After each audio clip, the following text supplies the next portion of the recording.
आज महाराष्ट्र दिन. ह्या दिवशी आपल्या आवडत्या दिवशी पारंपरिक साडी नऊवारी आणि त्याला शोभून दिसणारे दागिने घातले जातात. पण मुख्य म्हणजे हे की माथ्यावर चंद्रकोर आणि चेहऱ्यावर ठसठशीत दिसणारी नथ हीच तर मुख्य म्हणूया. सर्व दागिन्यांचे नाक असणारी ही नथ. ही नथ विलासता मानली जाते ते बघूया. छत्रपती शिवाजी महाराज यांच्या राजकोष ग्रंथातील ह्याला नासमणी असे म्हणले जाते. का म्हणले जाते? कारण ही नथ नाकात घातली जाते. याला नकवटी असेही म्हणतात. नथ म्हणजे परंपरा. प्रत्येक दागिन्याला एक अर्थ असतो. ह्या नथीचा अर्थ असा की ही पणजी आजीकडून आजी, आजीकडून आई आणि आईकडून मी. नथीचे प्रकार तर भरपूर आहेत, पण महाराष्ट्रातील नथ सर्वात प्रसिद्ध आहे. मोती, हिरा, पाचू ह्या सगळ्या सौभाग्यदायक रत्नांपासून ही नथ बनवली जाते. ह्याचे कारीगर एक एक मोती आणि एक एक रत्नांची गुंकण करून सुंदर रीतीने हा दागिना बनवायचे. ह्यामुळे स्त्रीच्या सौंदर्यात भर पडते. मोती हे अतिशय शुभ महारत्न मानलं जातं. ज्या घरी मोती असतो त्या घरी लक्ष्मी निवासस्थान करते असं म्हणतात.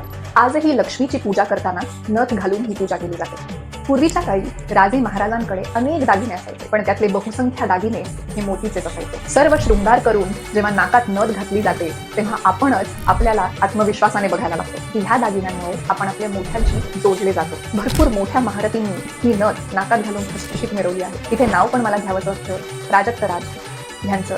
त्यांनी अतिशय सुंदर पद्धतीने आणि अभिमानाने हे सगळे मराठी दागिने पुढे आणले जातात. नमस्कार.